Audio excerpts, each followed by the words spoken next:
Hi, welcome to my YouTube channel, Computer Basics. My name is Lydia and I'm here to teach you the foundational basics on how to use computers and other electronics. Today, let's take a look at the keyboard and some of the most important parts of the keyboard.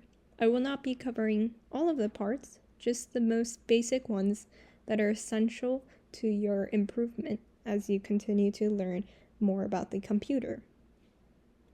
Some of these might not be recognizable or understandable, but it's necessary for you to just understand that they exist, and if you ever need to look at it, you'll be able to find it. Now, what's very distinctive on the keyboard immediately are the letters. These are all lowercase letters, which means that when you click on one of these buttons on your screen, a lowercase letter will come up. Now, some people may ask me, well, how do I put my fingers on the keyboard? One way to remember is to put your left index finger on the F key and your right index finger on the J key. Then your other fingers will line up behind it. Now, if you're not comfortable with this, that's all right. You don't need to do it. It's just a conventional way that people use it, but it's not necessary.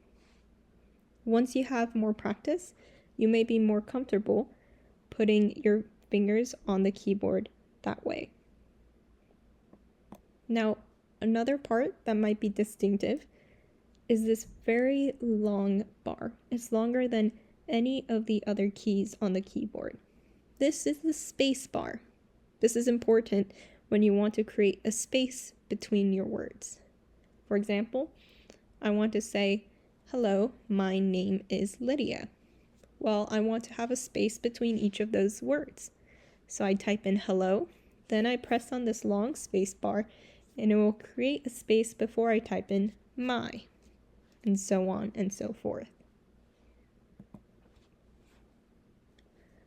Now, two other very important buttons are the shift buttons. They both are the same, they're just on either sides of the keyboard just to make it easier to reach, because you need them in order to capitalize your letters. For example, when I type in, the letters will always come out lowercase, but in order to make them uppercase, I will hold down on the shift button and click on the letter that I would like to type in. Again, you must hold on to the shift button at the same time as you click on the letter.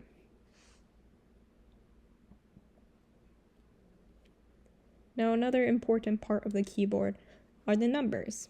As you can see, these symbols have the numbers 1 through 0. But on top of these numbers, you may see other symbols. For example, the exclamation mark, parentheses, the $sign, and so on. Well, when I press these buttons, how do I know which symbol is going to come up? The one on top or the number? Well, whenever you press these buttons, the number will come up, except when you hold the shift button down and press one of the numbers at the same time. Then the symbol will come out instead of the number.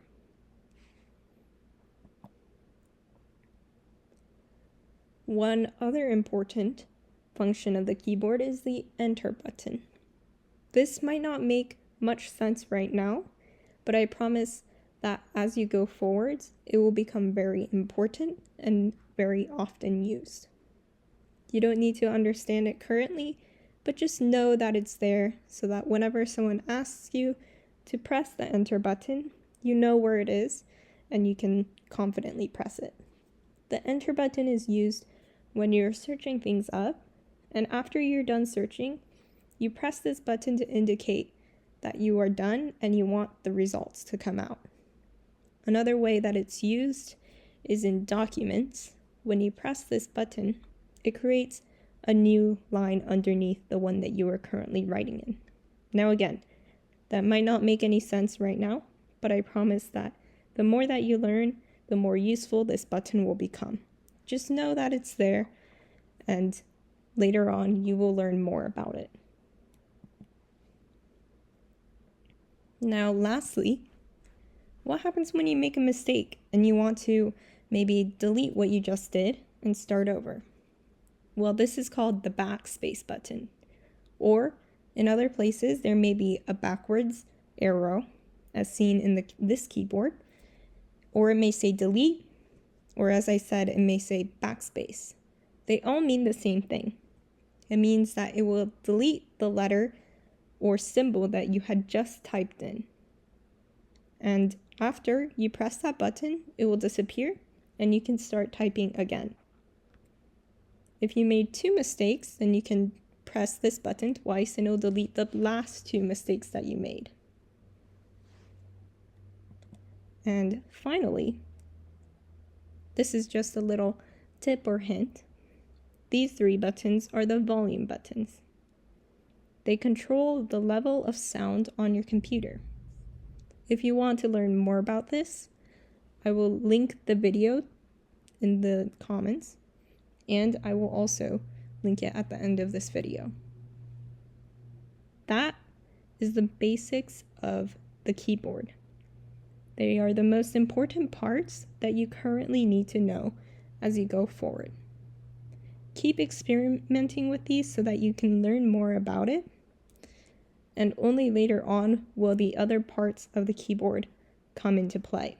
They are not currently very important, but the more that you practice, the more that you learn about the computer, the more each part of the keyboard will come into play. Again though, the ones that I just taught you are the most important and the ones that you should focus on. So keep practicing so that you will get efficient and well-versed with this part of the computer. Don't forget to click like and subscribe in order to follow along for more videos. Comment with any questions or concerns that you may have. Thank you.